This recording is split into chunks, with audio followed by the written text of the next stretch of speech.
नमस्ते बच्चों। आज हम गणित की सबसे इम्पोर्टेंट और मजेदार टॉपिक पढ़ने वाले हैं। हमारे टॉपिक का नाम है त्रिकोणमिति। अगर त्रिकोणमिति पे गौर करेंगे इसके इंग्लिश वर्ड पे, तो त्रिकोणमिति 3 शब्दों से मिलकर बना है, try gone plus metro. Try का मतलब क्या होता है?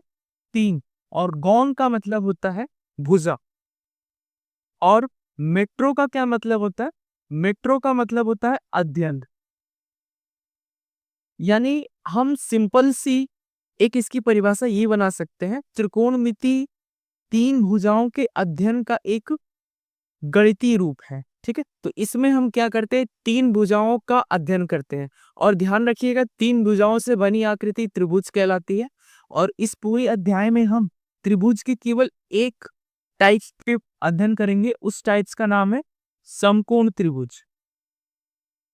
समकोण त्रिभुज, तो इसको ध्यान रखिएगा। ये हमारा पूरा चैप्टर किस पे डिपेंड होगा? समकोण त्रिभुज पे। त्रिभुज के कई सारे टाइप होते हैं, परंतु इसमें समकोण त्रिभुज पर ही ये डिपेंड होगा। आगे हम समझ लेते हैं कि आखिर में त्रिकोणमिति चैप्टर को हम पढ़ते क्यों हैं। आप एक कल्पना कीजिए कि किसी चीज की ऊंचाई नापनी है। जैसे कि आप मान लीजिए आप रस्सी से क्या कर रहे हैं, किसी पहाड़ की ऊंचाई नाप रहे हैं, तो इसमें बहुत सारी कठिनाई होगी। परंतु आप क्या कर सकते हैं, इस चैप्टर में इनकी जो प्रॉपर्टी है उनको अप्लाई करके आप क्या कर सकते हैं, पहाड़ की ऊंचाई का अनुमान लगा सकते हैं।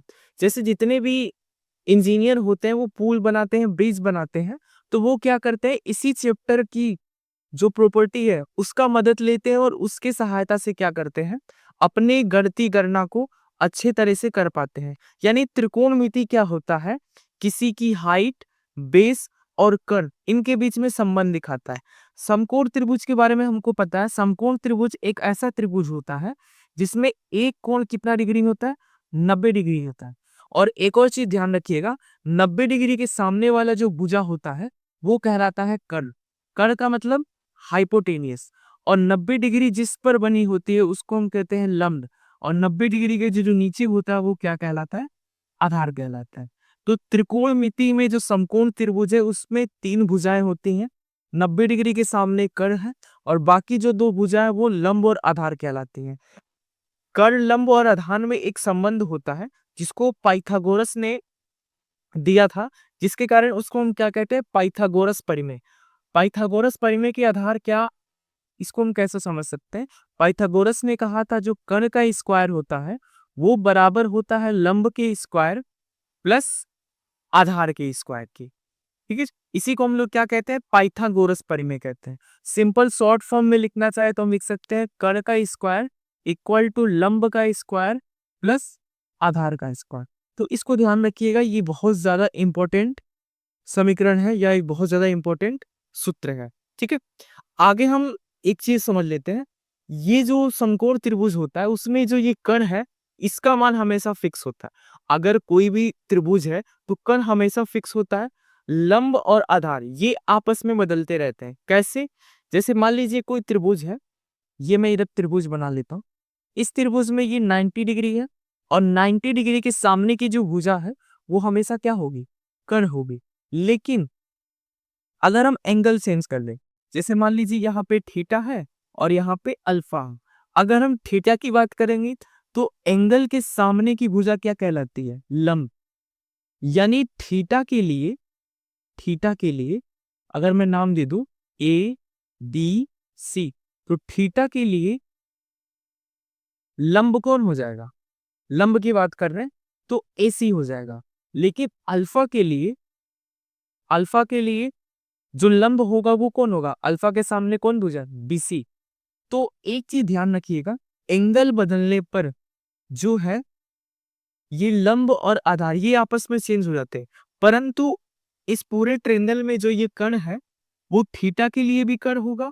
अगर हम कर्ण की बात कर ले पूरे ट्रायंगल में, तो कर्ण क्या होगा? कर्ण हमेशा ए बी ही होगा, चाहे वो इस ट्रायंगल के लिए हो चाहे वो इस ट्रायंगल के लिए। ट्रायंगल मतलब एंगल के लिए, चाहे वो थीटा एंगल के लिए चाहे वो अल्फा एंगल के लिए। यानी इस आधार पर हम यह निष्कर्ष निकाल सकते हैं कि समकोण त्रिभुज में पाइथागोरस परिमेय के आधार पर, या फिर वैसे भी बोल सकते हैं, लंब और आधार ये आपस में बदलते रहते हैं। कब? जब एंगल चेंज होता है। हम लोग त्रिकोणमितीय अनुपात पे बात कर लेते हैं। जैसे कि त्रिकोणमितीय अनुपात का मतलब क्या होता है, जैसे कि यहाँ पर एक समकोण जो त्रिभुज है, 90 डिग्री के सामने वाला कर्ण भुजा क्या कहलाएगा, कर्ण, ये लंब, और ये क्या कहलाएगा, आधार कहलाएगा। तो किसी भी दो भुजाओं के बीच में आपसी संबंध को हम त्रिकोणमितीय अनुपात कहते हैं। त्रिकोणमितीय अनुपात में हम तीन फंक्शन को ध्यान रखते हैं, साइन को, कॉस को और टेन को। ये तीन फंक्शन होते हैं। ये तीन फंक्शन त्रिकोणमिति के ये जो समकोण त्रिभुज है, इनकी भुजाओं पर निर्भर करते हैं। साइन का मतलब क्या होता है, साइन किन भुजाओं के अनुपात के बराबर होता है, साइन जो होता है वो लंब और कर्ण की भुजा के अनुपात के बराबर होता है। ठीक है, अगर हम इस थीटा की बात कर ले। और कॉस थीटा किस पे आधारित होता है, ये होता है आधार और कर्ण के अनुपात पर। और टेन थीटा किस पर आधारित होता है, ये लंब और आधार पर, इनके अनुपात पर आधारित होता है। तो ये जो तीनों ट्रिग्नोमेट्री फंक्शन है, साइन कॉस टेन, इनके एक रिश्तेदार भी होते हैं। रिश्तेदार का मतलब ये हो गया, साइन थीटा ये उल्टा होता है कोसेक थीटा की, या कोसेक थीटा उल्टा होता है साइन थीटा की। फिर टेन थीटा का उल्टा कौन होता है, टेन थीटा का उल्टा होता है कॉट थीटा। और फिर सेक थीटा, सेक थीटा का उल्टा कौन होता है, सेक थीटा का उल्टा होता है कॉस थीटा। तो यहाँ पे हम क्या करेंगे, बस एक वैल्यू ध्यान रखेंगे, साइन की, कॉस की और टेन की, और फिर उसी के अनुसार हम क्या करेंगे, इनके फंक्शन को इन्वर्स कर देंगे। यानी डायरेक्टली हम बोल सकते हैं साइन का उल्टा क्या होता है, कोसेक। ठीक है, कॉस का उल्टा क्या होता है, सेक, और टेन का उल्टा क्या होता है, कॉट। तो बस आप तीन फंक्शन को ध्यान रखिएगा, इनको उल्टा कर दीजिएगा, आपको क्या मिल जाएगा, आपको ट्रिग्नोमेट्री के 6 फंक्शन मिल जाएंगे। अगर हम ट्रिग्नोमेट्री के 6 फंक्शन लिखना चाहें तो ऐसे लिख सकते हैं, sine theta, cos theta and tan theta. Sine theta का मतलब क्या होता है, लंब बटा कर्ण। कॉस थीटा का मतलब क्या होता है, आधार बटा कर्ण। और टेन थीटा का मतलब क्या होता है, आधार बटा लंब। अब देखिए इसको याद कैसे करेंगे, याद करने का छोटा सा ट्रिक क्या होता है, छोटा सा ट्रिक ध्यान रखिएगा, लाल बट्टा, लिख देता हूं मैं, लाल बट्टा कब का। इस छोटी सी ट्रिक में ये जो पहला फंक्शन है ये किसका होता है, ये होता है हमारा साइन का। दूसरा फंक्शन किसका होता है, ये होता है कॉस का। और तीसरा ये किसका होता है, ये होता है टेन का। तो ये चीज आप बस, एक मिनट, आप बस इतने चीज को ध्यान रखिएगा। अब इसमें जो देखेंगे हम, साइन की वैल्यू ये हो गई। अब हम क्या कर सकते हैं, इससे हम कोसेक की भी निकाल सकते हैं।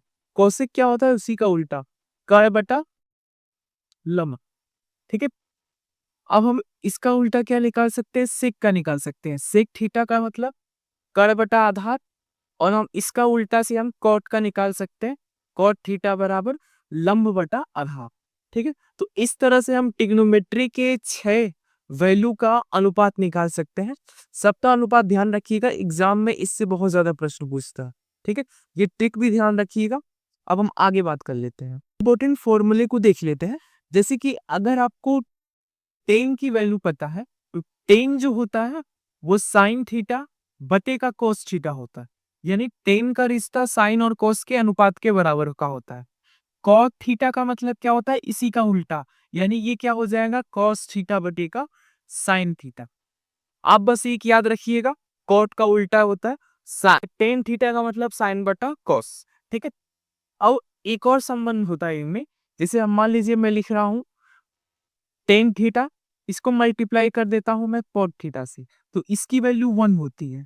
1 क्यों होती है, क्योंकि यहाँ पर टेन थीटा, इस कॉट को लिख सकता हूं मैं 1/10 थीटा, क्योंकि जो ये जो टेन होता है वो कॉट का उल्टा होता है, जो कॉट होता है वो टेन का उल्टा होता है।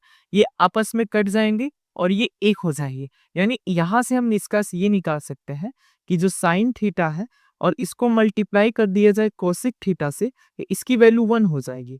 ठीक है, और उसी तरह से हम सेक थीटा, इसको मल्टीप्लाई कर दे कॉस थीटा से, तो इसकी भी वैल्यू कितनी हो जाएगी, 1 हो जाएगी।